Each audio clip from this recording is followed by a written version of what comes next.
তো নবী সাল্লাল্লাহু আলাইহি সাল্লামের প্রথম ছেলে ছিল কাসেম, এই জন্য আবুল কাসেম বলা হইত। তারপরে বড় মেয়ে জাইনাব, তারপরে রোকাইয়া, তারপরে উম্মে কুলসুম, তারপরে ফাতেমা, তারপরে সর্বশেষ ছোট ছিল আব্দুল্লাহ। তাহলে শুরু হয়েছে ছেলে সন্তান দিয়ে, আর তারপরে শেষ হয়েছে ছেলে সন্তান। পরপর 4 মেয়ে। বড় মেয়েকে জাইনাব, জি হ্যাঁ। সমস্ত ছেলে সন্তানগুলি মৃত্যুবরণ করেছিল, জি, বাল্য জীবনেই, ছোট অল্প বয়সে, 1 বছর 2 বছরের মধ্যে, এই 2-2.5 বছর বয়সে এগুলোতে। মেয়েরা সকলেই বড় হয়েছে, আর 4 মেয়েরই বিবাহ হয়েছে। 4 মেয়ের 3 মেয়ে রাসূলুল্লাহ সাল্লাল্লাহু আলাইহি ওয়াসাল্লামের জীবদ্দশায় ইন্তেকাল করেছেন। একমাত্র ছোট মেয়ে ফাতেমা রাদিয়াল্লাহু তাআলা আনহা ইন্তেকাল করেছেন রাসূলুল্লাহ সাল্লাল্লাহু আলাইহি ওয়াসাল্লামের তিরোধানের ইন্তেকালের মাত্র 6 মাস পরে। নবী সাল্লাল্লাহু আলাইহি ওয়াসাল্লাম ইন্তেকালের সময় থেকে অসুস্থ ছিল, পরে অসুস্থ তো আর উঠেননি, অসুস্থ থাকতেন। বাপের সাথে এত ভালোবাসা ছিল সুবহানাল্লাহ, যে আর সুস্থ হননি। এই 6 মাস অসুস্থ থেকে ইন্তেকাল করেছেন। নবী করিম সাল্লাল্লাহু আলাইহি ওয়াসাল্লাম তাকে সুসংবাদও দিয়েছিলেন। ফাতেমা রাদিয়াল্লাহু তাআলা আনহা কান্না করছিলেন যখন নবী সাল্লাল্লাহু আলাইহি ওয়াসাল্লামের মৃত্যুর পূর্ব মুহূর্তে। ওই সময় ফাতেমা কী করছিলেন? কান্না করছিলেন। কানে কানে চুপি সারে কি কথা বললেন। তখন ফাতেমা রাদিয়াল্লাহু তাআলা আনহা হেসে উঠলেন, জি, আনন্দিত হইলেন।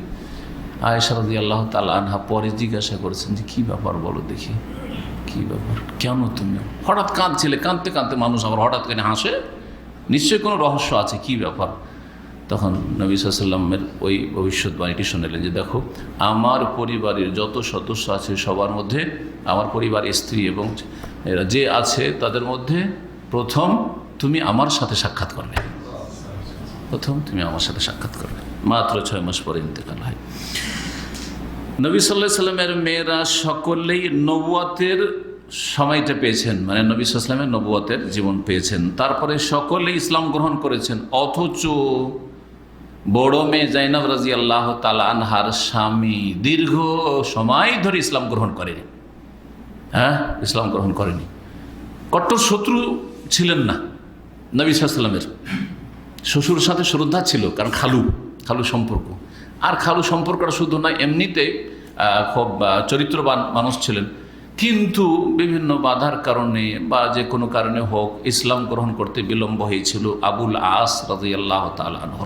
তিনি দীর্ঘ সময় পরে মদিনা হিজরতের কয়েক বছর পরে 6ষ্ঠ হিজরিতে সম্ভবত, সেই সময় আবুল আস রাদিয়াল্লাহু তাআলা আনহু ইসলাম গ্রহণ করে। জাইনাব রাদিয়াল্লাহু তাআলা আনহা মক্কাতে ইসলাম গ্রহণ করে হিজরত করে চলে এসেছিলেন। সবাই হিজরত করেছিলেন, কিন্তু নবী সাল্লাল্লাহু আলাইহি ওয়াসাল্লামের পূর্বেই সবাই ইন্তেকাল করেছেন। তাদের বিবাহ কার সাথে হয়েছিল? জাইনাবের তো বলেই দিলাম, কার সাথে? আবুল আস ইবনে রাবির সাথে। তো যখন ইসলাম গ্রহণ করলেন না আবুল আস, তখন বললেন যে তুমি আমার মেয়েকে পাঠিয়ে দিয়েছিলেন। তারপরে আর কোথাও বিবাহ বসেননি। আর ইদ্যুৎ পার হয়ে গিয়েও যদি আগের বিবাহে দুজনই অমুসলিম ছিল, আর স্ত্রী হয়তো ইসলাম গ্রহণ করে নিয়েছে, আর তার ইসলাম গ্রহণ করার পর অন্য কোথাও ইদ্যুৎ পার হওয়ার পর যদি বিবাহ না বসে, তাহলে আগের বিবাহতে ফিরিয়ে দেওয়া যেতে পারে। এই আবুল আস এবং জাইনাব রাদিয়াল্লাহু তাআলা বিবাহের ঘটনাটি, বা তাদের এই সম্পর্কের ঘটনাটি এর দলিল। কি বুঝলেন? নবী সাল্লাল্লাহু আলাইহি ওয়াসাল্লাম হাদিস আছে যে নবী করিম সাল্লাল্লাহু আলাইহি ওয়াসাল্লাম জাইনাবকে তার স্বামীর কাছে, জামাইয়ের কাছে ফিরিয়ে দিয়েছিলেন বিন্নিকাহিল আউয়াল, ওই আগের বিবাহের নবায়ন করাননি। অথচ কয়েক বছর বিচ্ছিন্নতার পরে, সম্ভবত 6 বছরের বিচ্ছিন্নতার পরে, সিত্তাসেনি। তো এই প্রথম জামাই ছিলেন আবুল আস ইবনে রাবি, খালাতো ভাই জাইনাব রাদিয়াল্লাহু তাআলা আনহা। আর খুব ভালোবাসতেন আবুল আস রাদিয়াল্লাহু তাআলা, খুব ভালোবাসতেন জাইনাবকে, আর জাইনাব খুব ভালোবাসতেন। কিন্তু সমস্ত ভালোবাসার উপর ভালোবাসা হচ্ছে আল্লাহর ভালোবাসা, আল্লাহর দ্বীনের ভালোবাসা, রাসূলের ভালোবাসা সাল্লাল্লাহু আলাইহি ওয়াসাল্লাম, জি, তাওহীদ আর সুন্নতের ভালোবাসা, এবং শিরক আর কুফরি আর বিদআতের ঘৃণা। এটা হচ্ছে সবচাইতে উপরে, যতই ভালোবাসি না কেন। কিন্তু এর ওপর কোনো মানুষকে, কোনো বস্তুকে ভালোবাসতে পারি না। এটা হচ্ছে মাপকাঠি যার বাস্তবায়ন করেছেন জাইনাব রাদিয়াল্লাহু তাআলা আনহা এবং নবী করিম সাল্লাল্লাহু আলাইহি ওয়াসাল্লাম। তারপরে দ্বিতীয় মেয়ের বিয়ে হয়েছিল। দ্বিতীয় মেয়েকে না রোকাইয়া, হ্যাঁ আমাদের দেশের লোকেরা কি বলে, রোকিয়া, হ্যাঁ রোকিয়া বলে না, রোকিয়া না, রোকাইয়া। জি, তো বিবাহ হয়েছিল কার সাথে? ওসমান রাদিয়াল্লাহু তাআলার সাথে। তারপরে অসুস্থ হয়ে ইন্তেকাল করেন বদরের বছরে, এই জন্য তিনি বদরে যেতে পারেন নাই বা ওহুদে যেতে পারেননি। তো তারপরে নবী করিম সাল্লাল্লাহু আলাইহি সাল্লাম যে কত ভালোবাসতেন আর কত ভালো মানুষ ছিলেন ওসমান, যে তাকে দ্বিতীয় মেয়েও বিবাহে দিয়ে দিলেন। সাধারণত পুরো ভালো ছেলে না হইলে দুই মেয়ে কোনো ব্যক্তিকে কেউ দেয় না, এটা মনে রাখবেন। বাপ হিসাবে যদি মেয়েদের হিতাকাঙ্ক্ষী হয় তাহলে কখনো দ্বিতীয় মেয়ে তুলে দেবে না যদি ভালো মানুষ না হয়। তাহলে সামান্য কিছু আপত্তি থাকলে, একবার ভুল করেছি আর ভুল করতে পারি না, এর চাইতে ভালো খুঁজবো, বলবেন না? আপনিও করবেন এটা। তাহলে নবী করিম সাল্লাল্লাহু আলাইহি ওয়াসাল্লাম দুই মেয়েকে যখন এক ব্যক্তিকে দিয়েছেন, কত ভালো মানুষ ছিলেন সে উসমান রাদিয়াল্লাহু তাআলা আনহু। তাকে এই ইখওয়ানি জামাতিরা ছাড়েনি, মাওলানা মওদুদি ছাড়েনি, জি তার উপর আপত্তি তুলতে। সে স্বজনপ্রীতি করেছে নওজুবিল্লাহ, আর সে নিজের বংশকে অঢেল ধন সম্পদ দিয়েছে নওজুবিল্লাহ, আর অন্যদের হক থেকে বঞ্চিত করেছে। আর কত এইসব কথা, নোংরামি কথা, যেগুলি পড়লে ঈমান চলে যাওয়ার ভয় আছে, কমপক্ষে মুনাফিক হয়ে যাওয়ার ভয় আছে, মুনাফিক হওয়ার ভয় আছে। অন্তরে ঘৃণা যদি থাকে সাহাবায়ে কেরামদের সম্পর্কে, তাহলে সেই ব্যক্তি মুনাফিক, সেই ব্যক্তি হচ্ছে মুনাফিক। ভালো করে শুনে রাখেন।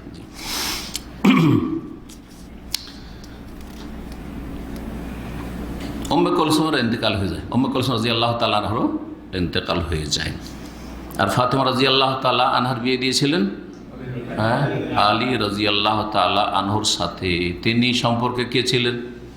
নবী সাল্লাল্লাহু আলাইহি ওয়াসাল্লামের চাচাতো ভাই। নবী সাল্লাল্লাহু আলাইহি ওয়াসাল্লামের চাচাতো ভাইকে মেয়ে দিলেন, তার মানে চাচা ভাতিজির সাথে বিয়ে, কিন্তু আপন ভাতিজি নয়। আপন ভাতিজি হারাম, কিন্তু চাচাতো ভাতিজি যদি হয় তাহলে জায়েজ। এটা প্রমাণ করে না? কিন্তু আমাদের সমাজে মনে করে ভাতিজি মানে গোটা গ্রাম হচ্ছে ভাতিজি, সরকারি ভাতিজি সব। ভাগ্নি মানে সব হচ্ছে গোটা যত বংশের আছে চাস্তো মাস্তো সব হচ্ছে ভাগ্নি। আর এই যে চাস্তো মাস্তকে ভাগ্নি বলা, চাস্তো মাস্তিকে ভাতিজি বলা, এগুলি অশ্লীলতার কারণ। অনেক সমাজে, অনেক পরিবারে অশ্লীলতার কারণ হচ্ছে এই। বরং পাতানো ভাগ্নি আর পাতানো ভাতিজি, মানে পাতিয়েছে কেউ না, কিন্তু মামা করে ওই যুবতী। জি হ্যাঁ, এইসব বহু ঘটনা এরকম রয়েছে। জি হ্যাঁ, অশ্লীলতার। মামা করে, আর ওই মামা পাতানো মাথা টিউশন পড়ায়, মামা টিউশন পড়াইতে পড়াইতে ওকে নিয়ে উধাও হয়েছে। আমাদের ডিস্ট্রিক্টের ঘটনা, মালদহ ডিস্ট্রিক্টের ঘটনা। নিয়ে কোর্ট ম্যারেজ করিনি, আউযুবিল্লাহ। সুতরাং এইসব কোনো সুযোগ দেবেন না সমাজে পরিবারে কোনো সুযোগ দেবেন না। আপন নয়, মাহারাম নয়, ব্যাস দূরে থাক। জি, আপন ভাতিজা আপনার আপন ভাতিজা, কিন্তু আপনার মেয়ের চাচাতো ভাই। 12 বছর বয়স হয়ে গেছে, বাইরে থাকো, বৈঠকখানায় থাকো, মজলিসে থাকো, ভিতরে ঢুকবে না, মহিলাদের মধ্যে ঢুকবে না। 10 বছর পরেই সজাগ হওয়া উচিত, কারণ আজকালকার ছেলেরা হচ্ছে ইঁচুড়ে পাকা, অকাল পক্ষ। কথা বুঝতে পেরেছেন?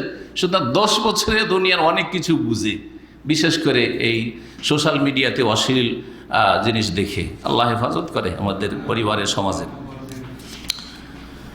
এই ছিল আজকের আলোচনা, যা শেষ করলাম। একটি হাদিস দিয়ে শেষ করছি। নবী করিম সাল্লাল্লাহু আলাইহি ওয়াসাল্লাম বলেছেন, খায়রু নিসাইহা, এই উম্মতের সবচাইতে শ্রেষ্ঠ নারী হচ্ছেন খাদিজা রাদিয়াল্লাহু তাআলা আনহা। খাদিজা রাদিয়াল্লাহু তাআলা আনহা সম্পর্কে সহিহ বুখারী মুসলিমে হাদিসটি রয়েছে। এই উম্মতের শ্রেষ্ঠ নারী কে? বা নারী জগতের শ্রেষ্ঠ নারী হচ্ছেন খাদিজা রাদিয়াল্লাহু তাআলা আনহা। আর কে? মারিয়াম বিনতে ইমরানের মেয়ে মারিয়াম ঈসা আলাইহিস সালামের মা।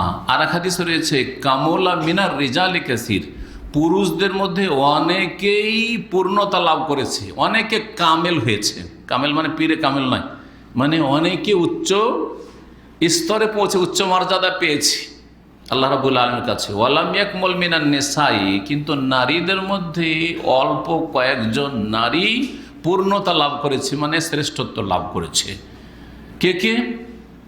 জি, ওখানে রয়েছে নাম মাইয়া বিনতে ইমরান, আসিয়া ইমরাতে ফেরাউন, ওখানে ফেরাউনের স্ত্রী আসিয়ার কথা রয়েছে। আর সেই হাদিস রয়েছে আয়েশা রাদিয়াল্লাহু তাআলার ফজিলতের কথা, যেখানে বলা হয়েছে ফজলু আয়েশা আলান নিসাই কা ফজলি সারিদে আলা সাইরিত তম। আয়েশা রাদিয়াল্লাহু তাআলা আনহার ফজিলত বা শ্রেষ্ঠত্ব হচ্ছে সমস্ত নারীদের ওপর যেমন সারিদ খাবারের আরবদের কাছে শ্রেষ্ঠত্ব রয়েছে অন্য অন্য খাবারের উপর। আরবদের কাছে সারিদ হচ্ছে এমন এক খাবার যেটা এখনও খায়, নাম হয়তো হারিস বলে, হয়তো সম্ভবত এটার নাম এখন, তখন সারিদ বলা হয়তো। সারিদ হচ্ছে রুটিকে টুকরো টুকরো করে নেওয়া, ছোট ছোট করে নেওয়া, আর গোশত ঝোলের মতো থাকা, ওর মধ্যে রুটি মিক্স করে পাক করা। খেয়েছেন কোনোদিন আপনার এটা, এই খাবার? হয়তো অনেকে খেয়েছেন বানাই, মাশাআল্লাহ, মানে খাননি তাহলে। আরবদের বাসায় আমরা খেয়েছি, একবার সাহারিও খেয়েছি কোনো এক আরবের বাসায় অনেক আগে। তো যাই হোক, এই যে সারিদ যেমন আরবরা সেই যুগে খুব পছন্দ করত, প্রিয় খাবার ছিল সমস্ত খাবারের উপর, তেমনি আয়েশার ফজিলত অন্যান্য নারীদের ওপর। এই হাদিস দ্বারা আয়েশা রাদিয়াল্লাহু তাআলা ফজিলত পাওয়া যায়। আর আগের হাদিস বললাম যে খায়রুন নিসাইহা, নারীদের শ্রেষ্ঠ বা উত্তম হচ্ছেন খাদিজা রাদিয়াল্লাহু তাআলা আনহা। একটা আলোচনাতে এটা উল্টো হয়ে গেছিল, যেটা আজকে সংশোধনী করে দিচ্ছি। সেটা হচ্ছে যে সারিদের যেটা ফজিলতের কথা বলা আছে সেটা কার সাথে সম্পর্কিত? সেটা হচ্ছে আয়েশা রাদিয়াল্লাহু, সেটা খাদিজার হাদিস নয়। আর খাদিজা রাদিয়াল্লাহু তাআলা সম্পর্কে যেটা হাদিস রয়েছে সেটা হচ্ছে সবচাইতে উত্তম বা শ্রেষ্ঠ নারী হচ্ছেন এই উম্মতের খাদিজা রাদিয়াল্লাহু তাআলা আনহা। ওয়া সাল্লাল্লাহু ওয়া সাল্লাম আলা মুহাম্মদ ওয়া আলা আলিহি ওয়া সাহবিহি আজমাইন।